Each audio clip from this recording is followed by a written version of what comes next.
A liderança, sabe 10 mandamentos? 10 mandamentos? Eu falei de Starbucks, já vou voltar para falar das outras. Sabe 10 mandamentos? Tem 10 mandamentos que são super importantes para o cristianismo. Mas tem um mandamento que, para quem estuda um pouco mais, é sabidamente o mandamento. Que alguns dizem que é amar a Deus sobre todas as coisas, mas outros dizem que é amar o próximo como a ti mesmo. E o amar o próximo, ele resume o amor. Que se você pegar todos os mandamentos, se você ama de verdade, você não rouba, se você ama de verdade, você não quer a mulher do próximo. Então, existe uma ligação, para mim, pegar os 10 mandamentos da liderança, que é um mandamento. O exemplo. Os 10 mandamentos da liderança é seja exemplo, seja exemplo, seja exemplo, seja exemplo. Você pode falar, poxa, trate as pessoas da maneira adequada, trate os outros como você quer ser tratado. Você pode criar várias regras, maneiras, seja pontual, sei lá o que você quiser inventar. Mas o fato é seja exemplo. São os desdobramentos, né? Porque se você quer, teoricamente, todo líder acredita como um bom líder. Ou que pelo menos, não que é o melhor, mas, poxa, eu faço o meu melhor aqui. Se eu faço o melhor aqui, eu quero que os outros façam o melhor deles também. Então eu quero que eles imitem o que eu estou fazendo de melhor e aquilo que eles podem fazer de melhor. Se o cara não dá o exemplo, cara, vai tudo por água abaixo. Então, por isso, quando se coloca um valor lá na parede, protagonismo, e o Jason se omite em uma situação em que ele deveria ser protagonista, tá todo mundo assistindo. Né? Então, esse lance da Starbucks me chama muita atenção, e por isso que eu gosto deles. Por isso que eu admiro isso em específico. Eu gosto muito da parte de inclusão dos caras. Né? E eles fazem disso um business, meu. Claro. Entendeu? Eles têm uma legião de fãs para trabalhar lá, cara. Que empresário não gosta disso? Pô, você pode dizer, mas então os caras estão com segundas intenções. Não é segundas intenções, é a primeira. É a primeira intenção que traz resultado. Toda boa intenção deveria trazer resultado.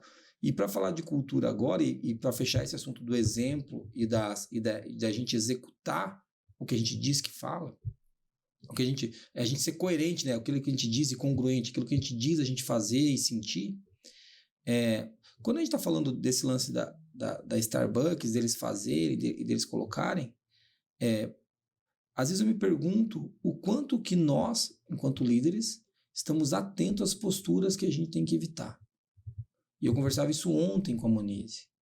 Será que a gente muda? Eu quero mudar um monte de coisa, que eu acho que eu não sou bom o suficiente. Por exemplo, eu sou descendente italiano, eu falo com as mãos, tem que ficar carregando uma placa lá, não bata na mesa. Você entendeu? Porque eu sou um animal, cara, eu bato na mesa. Entendeu? Mas do mesmo jeito que eu brinco, que eu falo palavrão, às vezes eu passo do ponto. E eu queria mudar isso. Será que eu, enquanto líder, estou atento a isso? E isso tem a ver com a construção da cultura. Esse negócio de a gente fazer exatamente aquilo que a gente fala. Entendeu? E quando a gente não conseguir fazer, e vai acontecer, todo dia, você erguer a mão e falar, hoje não deu. Erramos aqui.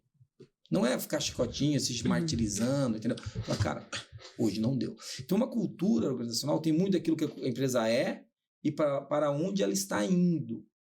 Então, existem coisas na cultura da ForLogic que não é do jeito que eu gostaria. E do que eu começo a fazer? Eu começo a dar exemplos e sinalizar para caminhos que eu quero ir. Pô, Jesus, mas você consegue de cara? É óbvio que não. Eu admiro muito, por exemplo, eu não uso nada da Apple. Não tenho interesse em Apple. Não gosto, né? Mas admiro muito Steve Jobs. Demais. Pela paixão que ele tinha em perseguir aquilo que eu acreditava. Pelo gênio que ele era do ponto de vista de design. Agora, quem trabalhou com o Steve Jobs sabe que não era para trabalhar, que era mais difícil, cara, do que atravessar o Tietê a nado aqui em São Paulo. Era ruim o negócio. Era muitas vezes indigesto. Agora, admiro muito Bill Gates pela visão que ele teve, pela postura que ele teve. Tem uma porrada de críticas ao cara. Visão de longo prazo. Pô, cara. Os caras criticam, falam que agora ele montou que a Fundação Gates é para economizar imposto. Fala, meu filho, se o Bill Gates precisar economizar imposto, não tem problema.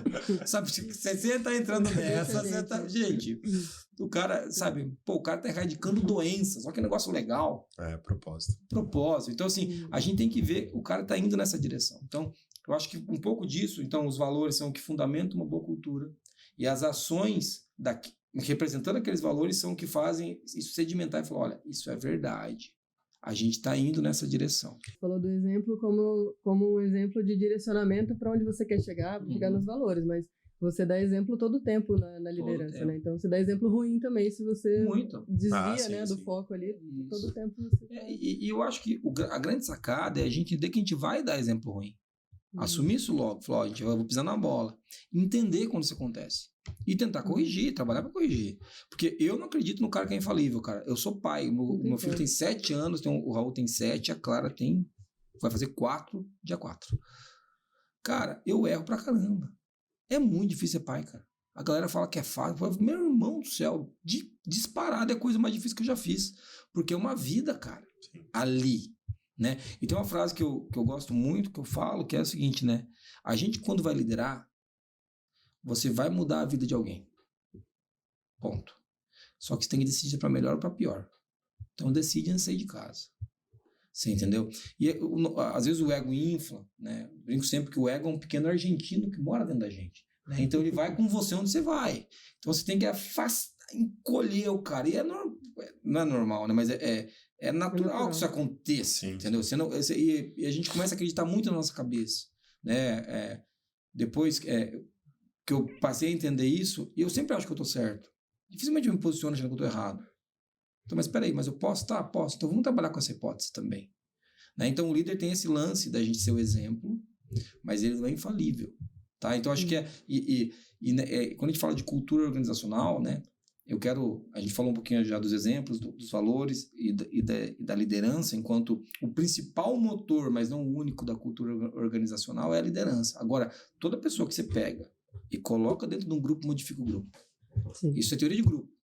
Claro. Todo mundo que estuda teoria de grupo sabe que, cara, você tem um grupo de 50 pessoas, 100 pessoas. Nem os ratinhos de laboratório, cara, também, né? Põe um ratinho diferente. Cara, modificou o grupo. O que isso significa? A gente não sabe ainda, mas o grupo está diferente agora. E daí a gente vai ter que ver qual que é, esperar a homeostase, né, o equilíbrio daquele grupo de novo e ver do que sai dali. Por isso que na sua seleção, que é muito difícil, né, mas na sua seleção você tem que selecionar com base nos valores organizacionais. Nos valores da empresa. Mas é difícil, a margem de erro é gigante. É gigante, mas isso que a gente busca. Né? Lá na seleção da ForLogic, esse é o principal fator. A gente estava numa negociação e a gente busca isso. Quando está buscando, essa é uma coisa.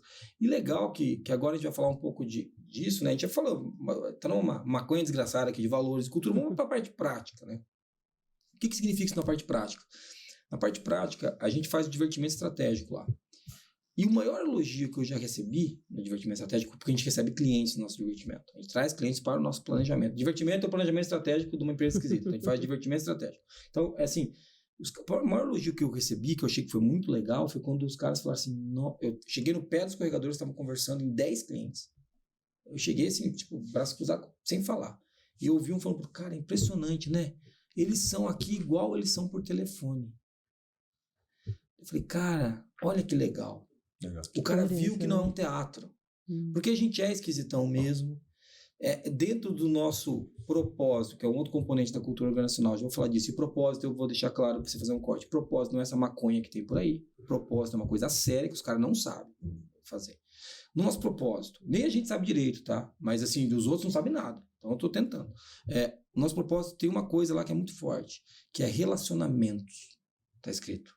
A palavra relacionamento.